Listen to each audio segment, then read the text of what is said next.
CC అధికార ప్రతినిధి మద్ది శ్రీనివాస్ రెడ్డి గారు, అదేవిధంగా ఉస్మాన్ యూనివర్సిటీ ఎన్ఎస్యుఏ ప్రెసిడెంట్ మేడ శ్రీనివాస్, యూనివర్సిటీ ఎన్ఎస్యుఏ నాయకులు మోహన్ రావు, ఈరోజు ప్రధానంగా మొన్న విద్యా కమిషనర్ ఆకునూరు మురళి గారి ఆధ్వర్యంలో ప్రభుత్వానికి ఒక నివేదిక ఇచ్చారు. నివేదిక ఇచ్చిన సందర్భంలో విద్యను పూర్తిగా ప్రక్షాళన చేయాలి. తెలంగాణలో 2014 నుంచి 2023 వరకు తెలంగాణలో అన్ని రకాల ప్రభుత్వ విద్య ఏదైతే కుంటబడిందో, నిర్లక్ష్యం చేయబడిందో, వివక్షతకు గురైనటువంటి సందర్భంలో విద్యను ఎట్లా బలోపేతం చేయాలి, పేద మధ్యతరగతి గ్రామీణ విద్యార్థులకు విద్యను మనం ఎట్లా అందించగలుగుతామనే ఒక ప్రణాళికతోని ప్రభుత్వానికి ఇచ్చినటువంటి నివేదికల పైన ఈరోజు దాన్ని బీఆర్ఎస్ నాయకులు వక్రీకరించి ఇటు ప్రభుత్వానికి ఇటు ప్రభుత్వ ఉద్యోగుల మధ్య ఉపాధ్యాయుల మధ్య అగాధాన్ని వ్యతిరేకతను పెంచేలా కుట్ర చేయడాన్ని, తప్పుడు ప్రచారాలను, విష ప్రచారాలను మేము తీవ్రంగా ఖండిస్తున్నాం. 2004 నుంచి 2023 వరకు విద్య ఏదైతే నిర్లక్ష్యం చేయబడ్డదో దాన్ని కాంగ్రెస్ ప్రజాప్రభుత్వం, ప్రజాపాలన, గౌరవ ముఖ్యమంత్రి రేవంత్ రెడ్డి గారు వచ్చిన తర్వాత తెలంగాణ రాష్ట్రంలో ఇవాళ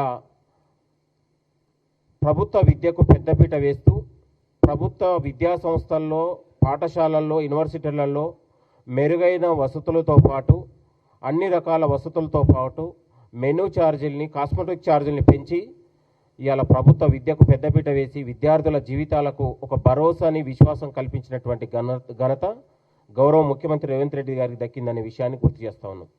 తెలంగాణ రాష్ట్రంలో దేశంలోనే ఏ రాష్ట్రంలో లేని విధంగా తెలంగాణలో integrated schools, young India integrated స్కూళ్ళ నిర్మాణం దాదాపు 22,000 కోట్ల రూపాయల ఇంటిగ్రేటెడ్ స్కూళ్ళ నిర్మాణం తెలంగాణలో చేపట్టింది.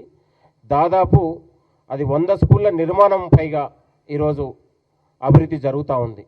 దాని ద్వారా తెలంగాణలో ఇవాళ ఏదైతే గతంలో బీఆర్ఎస్ హయాంలో గురుకులాలంటే ఎస్సీలకు ఒక గురుకుల, బీసీలకు ఒక గురుకుల, ఎస్టీలకు ఒక గురుకుల, ఎస్సీల అంటే కులాల వారిగా ఆనాడు మేధావులు అనేవాళ్ళు తరగతి గదిలోనే దేశ భవిష్యత్తు ఉందని ఇవాళ ఆనాడు మేధావులు చెప్తే ఇవాళ తరగతి గదిలోనే కులాలను వెతుకునే విధంగా ఆనాడు పాలకులు చేస్తే మన ముఖ్యమంత్రి రేవంత్ రెడ్డి గారు వచ్చిన తర్వాత కుల రహిత సమాజం కోసం, వివక్షతల చదువు కోసం ఇవాళ ఏ ఇంటిగ్రేటెడ్ స్కూళ్ళ నిర్మాణం ద్వారా నాణ్యమైన విద్యకు, స్కిల్ విద్యకు పెద్దపీట వేసి ఇవాళ విద్యార్థులకు నైపుణ్యమైన విద్యను అందించడానికి ముఖ్యమంత్రి గారు కృషి చేస్తూ ఉన్నారు.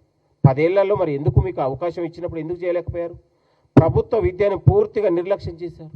నేటికి 2023 వరకు తెలంగాణ రాష్ట్రంలో దాదాపు 5 నుంచి 6 వేల స్కూల్స్ని మూసివేసి ఉన్న స్కూళ్ళల్లో కూడా కనీసం మరుగుదొడ్ల నిర్మాణం కానీ, వాష్రూమ్లు కానీ, వాళ్లకు మౌలిక సదుపాయాలు లేక మహిళా విద్యార్థులు తీవ్ర ఇబ్బందులకు పడ్డారనే విషయాన్ని మనందరికీ వివిధ మీడియా కథనాల్లో అనేక రకాలుగా చూసినాం.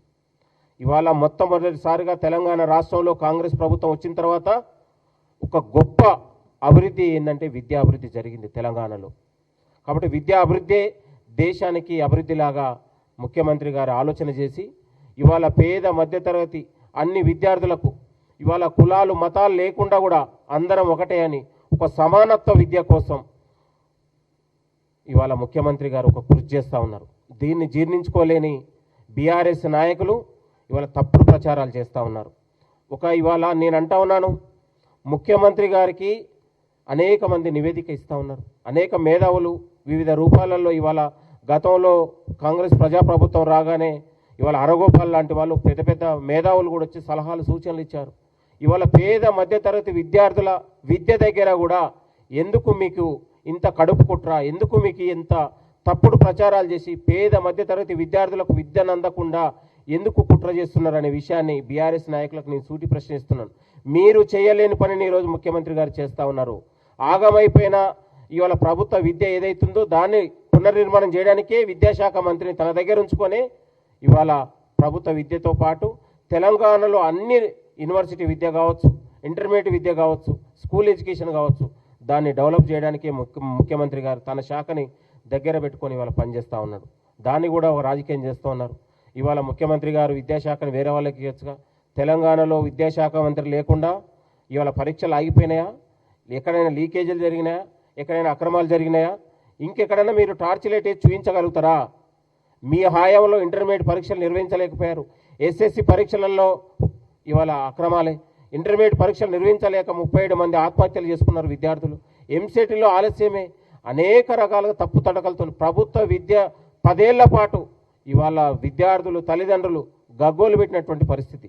ఇవాళ ముఖ్యమంత్రి గారు ఇవాళ 2.5 ఏళ్లలో తెలంగాణ రాష్ట్రంలో ఇవాళ ప్రభుత్వ విద్యా విషయంలో కావచ్చు, పరీక్షల నిర్వహణ కావచ్చు, ఎంసెట్ నిర్వహణ కావచ్చు, ప్రతి పరీక్షలో ప్రభుత్వం పకడ్బందీగా పారదర్శకంగా వ్యవహరించింది.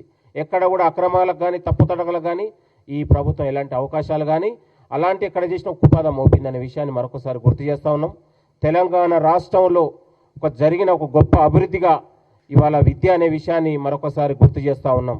ఇవాళ దాదాపు మెను విషయంలో కావచ్చు, సంవత్సరాల తరబడి విద్యార్థులకు ఇంటర్మీడియట్ విద్య అయినా డిగ్రీ విద్యార్థులకు కూడా ఆ ఆయంలో మెను ఛార్జీలు పెంచలేని దశలో ఈరోజు మెను ఛార్జీలు పెంచి ఇవాళ మనం పాఠశాల విద్య కాంచే విద్యార్థులకు పౌష్టికాహారాన్ని అందించినటువంటి పరిస్థితి. ఇవాళ 3వ తరగతి నుంచి 7వ తరగతి విద్యార్థులకు 1330 రూపాయలు ఇవాళ ముఖ్యమంత్రి గారు వచ్చిన తర్వాత అమలు జరిగింది. ఇవాళ దాదాపు 8వ తరగతి నుంచి 10వ తరగతి వరకు 1540 రూపాయలు మెను ఛార్జీలు పెంచినటువంటి ఘనత. ఇంటర్మీడియట్ నుంచి పీజీ వరకు 2100 మెను ఛార్జీలు పెంచి ఇలా విద్యార్థులకు నాణ్యమైనటువంటి భోజనాన్ని ఈ ప్రభుత్వం కల్పిస్తూ ఉంది. కాబట్టి ఇన్ని గొప్ప కార్యక్రమాలు చేస్తున్నా ఇవాళ బీఆర్ఎస్ నాయకులకు ఇంకా ఉన్నటువంటి కడుపు కుట్రతోని ఎంతసేపటికి కోడిగుడ్డు మీద ఈకలు పిక్కాలనే ఆలోచనతోని ప్రతి నోరు తెరిస్తే అబద్ధాలే. ఇవాళ హరీష్ రావుకు నేను సవాల్ చేస్తూ ఉన్నాను. ఆయన సొంత జిల్లాలో 10 ఏళ్లలో మహిళా విద్యార్థులు రోడ్లెమ్మటి టాయిలెట్కి వెళ్తుంటే వివిధ కథనాల్లో వచ్చింది. ఇదే నర్సాపూర్ దగ్గర కూడా సొంత నియోజకవర్గంలో సొంత జిల్లాలో కూడా 10 ఏళ్ల పాటు ప్రభుత్వ పాఠశాలలో మరుగుదొడ్లు నిర్వహించలేకపోయినటువంటి దద్దమ్మల వాళ్ళు.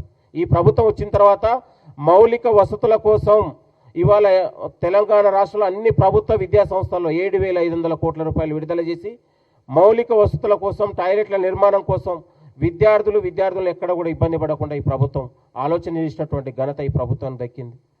కాబట్టి 11,500 డిఎస్సి పోస్టులు పెట్టి మనం భర్తీ చేస్తే దాదాపు 1,36,000 మంది ప్రభుత్వ పాఠశాలలో నూతన అడ్మిషన్లను మనం సాధించగలిగినాం.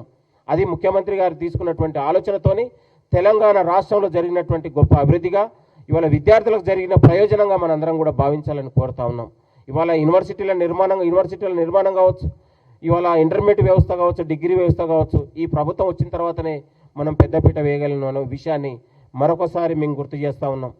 ప్రభుత్వ విద్యాశాఖ కమిషనర్ పైన వాళ్ళు చేస్తున్న ఆరోపణలు కూడా వాళ్ళ ఒక ఐఏఎస్ ఆఫీసర్గా ఆయన ఇచ్చినటువంటి నివేదిక తెలంగాణలో ప్రభుత్వ విద్యను మనం ఎట్లా అభివృద్ధి చేయాలనే ఆలోచనతో నివేదిక దానిపైన లేనిపోని అభండాలు వక్రీకరిస్తూ ఇవాళ ప్రభుత్వ ఉపాధ్యాయులు కూడా ఇవాళ దయచేసి ప్రభుత్వ ఉపాధ్యాయులకు తెలంగాణ రాష్ట్రంలో అందరికీ పేరు పేరున మనవి చేస్తూ ఉన్నాను, విజ్ఞప్తి చేస్తూ ఉన్నాను.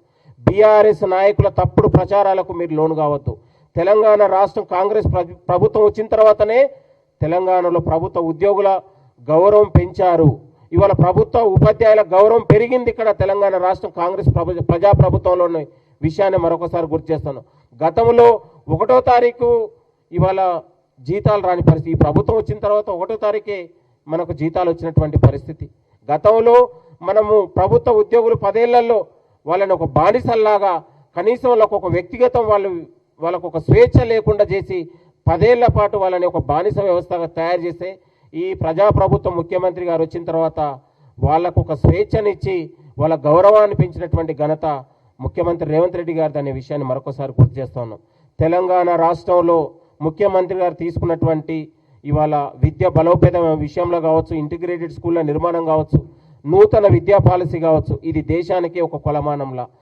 తెలంగాణ రాష్ట్రంలో లక్షలాది మంది విద్యార్థులు, ఎస్సీలు, ఎస్టీలు, పేద మధ్యతరగతి విద్యార్థుల భవిష్యత్తుకు అది బంగారు బాట అవుతుందనే విషయాన్ని మరొకసారి గుర్తు చేస్తూ రేపు జరిగే ఇవాళ మార్చి 6 నుంచి ఇవాళ జూన్ 12 వరకు జరిగే ఇవాళ ఏదైతే మనం 100 రోజు 99 విద్యా ప్రణాళిక ఉందో దాని ద్వారా తెలంగాణలో ఒక నూతన విప్లవానికి ఇలా నూతన విద్యా విప్లవానికి ఒక మారు పేరు కానుంది.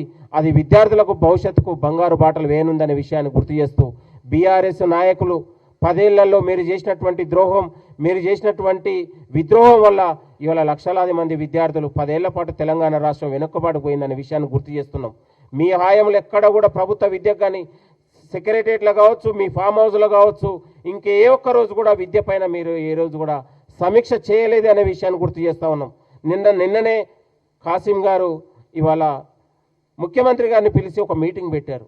ఆయన కాంగ్రెస్ నాయకుడు కాదు, ఒక యూనివర్సిటీ ప్రొఫెసర్గా గతంలో బీఆర్ఎస్ సహాయంలో ఉస్మానియా యూనివర్సిటీలోనే చెట్ల కిందనే ఇవాళ ప్రొఫెసర్ లేదనే ఉద్దేశంతో చెట్ల కింద నిరసన తెలియజేసి చాక్పీస్తో పాఠాలు చెప్పాడు. ఆ విషయాన్ని మరొకసారి గుర్తు చేస్తూ ముఖ్యమంత్రి గారిని పిలిచి ఇవాళ నింబోలి అడ్డ లాంటి ఒక హాస్టల్ నిర్మాణం కోసం ముఖ్యమంత్రి గారిని పిలవడం అంటే ఇవాళ ఆర్ఎస్ ప్రవీణ్ లాంటి వాళ్ళు కాసిం సార్ని చూసి సిగ్గు తెచ్చుకోవాలి, బుద్ధి తెచ్చుకోవాలనే విషయాన్ని గుర్తు చేస్తాం. ఇవాళ గురుకులాలలో దోపిడీలు అక్రమాలకు పాల్పడి ఆర్ఎస్ ప్రవీణ్ లాంటి వాడు ఇవాళ నీతులు మాట్లాడుతూ ఉన్నాడు. ఆర్ఎస్ ప్రవీణ్ అనేటోడు ఐపీఎస్ కావచ్చేమో, కానీ పనికిరాని చెత్తలాగా తయారైపోయాడు. ఆయన విద్యా కమిషన్ నివేదిక మేము చెత్తబుట్టలు వేయాను, ఆర్ఎస్ ప్రవీణ్ కుమార్నే చెత్తబుట్టలు వేశారు తెలంగాణ ప్రజలు. ఇవాళ కేసీఆర్కు ఆనాడు ఏజెంట్గా తయారైపోయి ఇవాళ దోపిడికి ఇవాళ దోచుకోవడానికి ఈయనకు గురుకుల సెక్రటరీ ఇస్తే ప్రతి దగ్గర అవినీతి చేసి పేద మధ్యతరగతి విద్యార్థుల పొట్టగొట్టుకొని వాళ్ళ జీవితాలతో చెలగాటమాడినటువంటి ఆర్ఎస్ ప్రవీణ్ కుమార్ కూడా విద్య గురించి మాట్లాడితే ఇవాళ తెలంగాణ ప్రజలు నవ్వుకుంటున్నారనే విషయాన్ని మరొకసారి గుర్తు చేస్తూ ఉన్నాం. దయచేసి తెలంగాణ రాష్ట్రం ఇవాళ ఒక నూతన విద్యా విధానం కావచ్చు, పునర్నిర్మాణ దిశగా ముఖ్యమంత్రి గారి నాయకత్వంలో ఇవాళ ప్రపంచ దేశాలు ఇవాళ తెలంగాణ రాష్ట్రం వైపు చూసే విధంగా ఒక నైపుణ్యంతో కూడిన విద్యను అందించి ఉద్యోగాల కోసం విద్య కాదు, ఉద్యోగాలను సృష్టించే రాష్ట్రంగా, ఉద్యోగాలను సృష్టించి కంపెనీలు పెట్టే రాష్ట్రంగా ఇవాళ ముఖ్యమంత్రి గారు విద్యార్థులను తయారు చేసే ఇవాళ భవిష్యత్తును తయారు చేస్తూ ఉన్నాడు అనే విషయాన్ని మరొకసారి గుర్తు చేస్తూ తెలంగాణ రాష్ట్రంలో ఒక విద్య యొక్క నూతన పాలసీ కావచ్చు, జరుగుతున్న పరిణామాలు కావచ్చు, ఇవన్నిటి కూడా తెలంగాణ రాష్ట్రం ఒక ఎడ్యుకేషన్ హబ్గా, ఒక ఇండస్ట్రియల్ హబ్గా తెలంగాణ మారబోతుంది. మరొక 5 ఏళ్లలో ఇవాళ అమెరికాకో, ఆస్ట్రేలియాకో, ఇంకెక్కడికో, కెనడాకో, యూకేకి వెళ్ళాల్సిన అవసరం లేదు. తెలంగాణ రాష్ట్రంలో లక్షలాది రూపాయల కొలువులు ఇచ్చే రాష్ట్రం తెలంగాణ రాష్ట్రంగా రేపు భవిష్యత్తులో ఉండబోతుందనే అనడానికి ఇది ఒక నిదర్శనం అని కూడా ఈ సందర్భంగా గుర్తు చేస్తూ తప్పుడు ప్రచారాలకు, విష ప్రచారాలకు ఉపాధ్యాయ సంఘాలు లోను కాకుండా ప్రభుత్వం మీ గౌరవాన్ని పెంచే విధంగా, మీ భద్రతను పెంచే విధంగా ముఖ్యమంత్రి గారు మీ వెన్నంటి ఉంటారు. తెలంగాణ రాష్ట్రంలో ప్రభుత్వ ఉద్యోగులు కాంగ్రెస్ ప్రజాప్రభుత్వంలోనే వాళ్ళ యొక్క గౌరవం పెరిగిందనే విషయాన్ని మరొకసారి గుర్తు చేస్తూ విష ప్రచారాలకు ఎవరు లోను కావద్దు. ఇవాళ బీఆర్ఎస్ నాయకులు కావాలని పనిగట్టుకొని ఇవాళ వాళ్ళ ఉన్నటువంటి చేతిలో వాళ్ళకున్న సోషల్ మీడియాని ఆయుధంగా చేసుకుని వక్రీకరించి ఇవాళ మరి తప్పుడు కథనాలను తెలంగాణ ప్రజల మధ్య విద్వేషాలు, అగాధాలు సృష్టించి ప్రభుత్వం పైన వ్యతిరేకతను పెంచడానికి వాళ్ళ యొక్క కుట్రబుద్ధిగా మనం మాట్లాడుకోవాలని కూడా ఈ సందర్భం గుర్తు చేస్తూ థ్యాంక్ యూ, నమస్తే అందరికీ.